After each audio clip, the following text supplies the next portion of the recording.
Madam President, and all of the distinguished guests and members of the Board of Trustees, Bishop, fathers, faculty, staff, students, ladies and gentlemen, I can't tell you how honored I am to participate in this historic celebration of firsts here at Santa Clara University.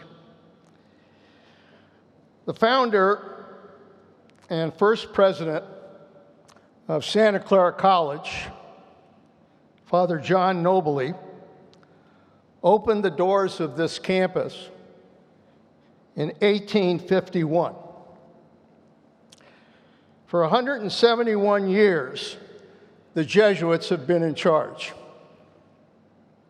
including my great classmate and friend, Paul Locatelli.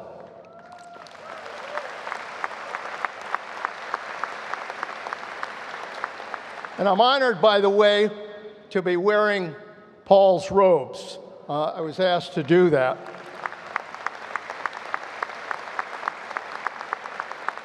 Paul, I don't know where the hell you're at, but I think I deserve a plenary indulgence for doing this.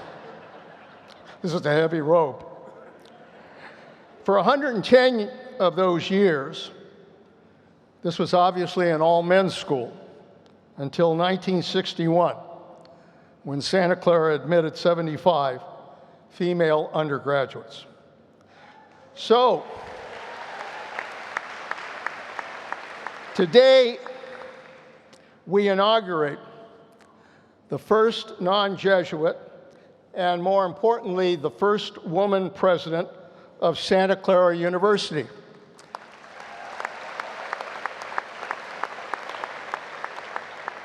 Ladies and gentlemen, join me in welcoming Santa Clara University to the 21st century.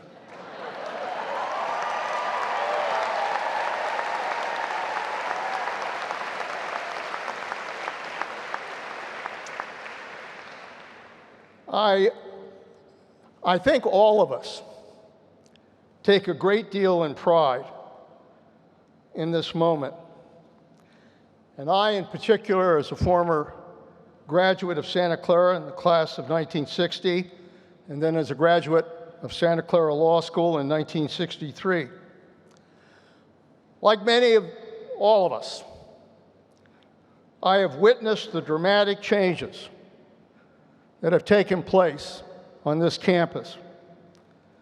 The diversity of student body, the quality of the faculty, the magnificent buildings, and the generosity of so many donors, and the increasing focus on the high-tech innovation that is here in Silicon Valley.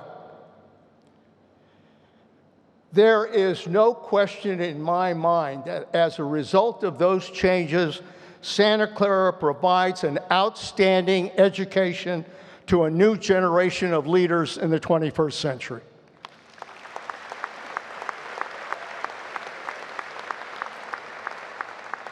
And we all are very proud of our new president, Julie Sullivan. She is indeed a perfect fit for this campus of the 21st century. She's a visionary academic leader, a passionate champion of the tenets of Catholic social teaching. She's an advocate for creating opportunities and economic inclusion for all. And that's exactly what she accomplished when she was president of St. Thomas University in Minnesota. I'm also very pleased that she happens to be a dog lover. When I was in Washington, I brought my dog, Bravo, to both the CIA and the Department of Defense. Bravo sat in on all the briefings for the bin Laden raid and never leaked a word, never leaked a word. When I was asked why I had a dog, I quoted Harry Truman, who said, "If you want a friend in Washington, get a dog." As university president, you want a friend? Get a dog. and I know you're going to be bringing your dog to the office, which is great. So we are all very proud at this moment the many changes that have taken place here at Santa Clara. But I think we should also be very proud of what has not changed. The mission, the vision, the values of a Jesuit education remain very much the same going back to Father Nobili. To educate the whole person. Educate the whole person. Mind, body, and soul. To prepare students to create a more just and humane and sustainable world. To contribute to your community. To understand the moral and ethical implications of your academic work. To make the world a better place. Make the world a better place. And to give everyone a chance and an opportunity to be able to enjoy the American dream. Because of Santa Clara and because of my Italian immigrant parents, I've had a chance to live the American dream. I used to ask my father, why did you come all of that distance?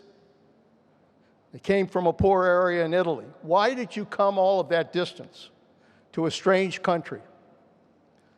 Leaving family, leaving friends. Why would you do that? And I never forgot my father's answer, which was because your mother and I believed that we could give our children a better life in this country. Ladies and gentlemen, that is the American dream. And it's the dream that we have for our children and their children, and hopefully their children as well. I've never forgotten what my father said.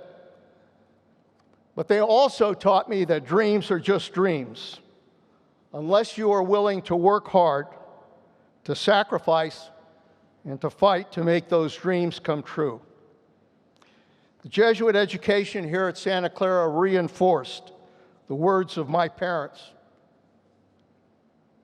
I was grounded in my faith. I understand the difference between right and wrong.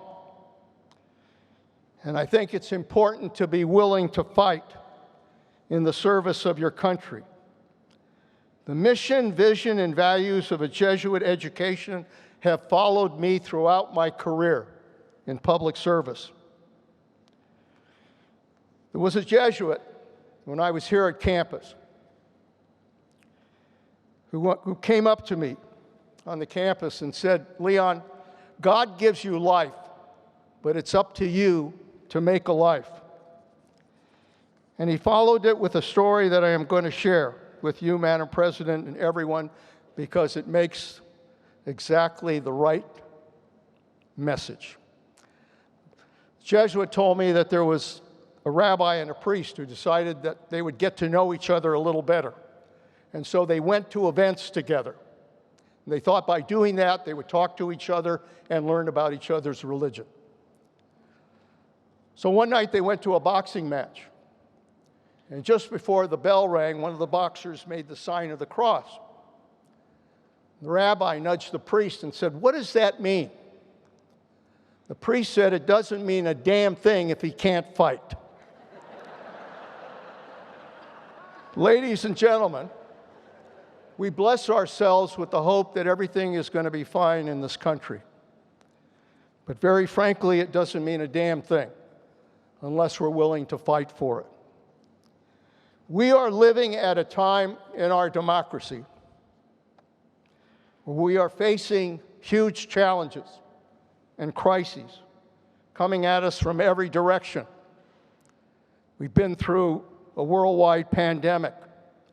We have an economy that was thrown into a recession and now is struggling to be able to move forward. But we have inflation. We have high costs of living. We have growing inequality in our society. We have the threat of climate change that's impacting on our country almost every day. We have polarization in our nation and in our politics, and polarization in a dangerous world as we try to confront tyrants everywhere, and now particularly in the war in Ukraine. I tell the students at the Panetta Institute that in a democracy we govern either by leadership or by crisis. If leadership is there, we can avoid crisis. But if it's not there, make no mistake about it, we will govern by crisis. But the price of doing that is the loss of trust of the American people in our system of governing. The key to leadership is to educate a new generation of leaders. We need to make sure that they have the mission, the vision, and the values of a Jesuit education and are prepared to fight to give everyone a better life. Madam President, you're assuming the role of president at a challenging time in our democracy and in our world. But it's also a time of tremendous opportunity. Education is critical to our democracy. Jefferson said, if a nation expects to be ignorant and free, it expects what never was and never will be. Educating the whole person, mind, body, and soul, is the historic legacy of a Jesuit education at Santa Clara University. Madam President, you've got a big responsibility, but I want to assure you, you will not be alone. After all, you're a Bronco now.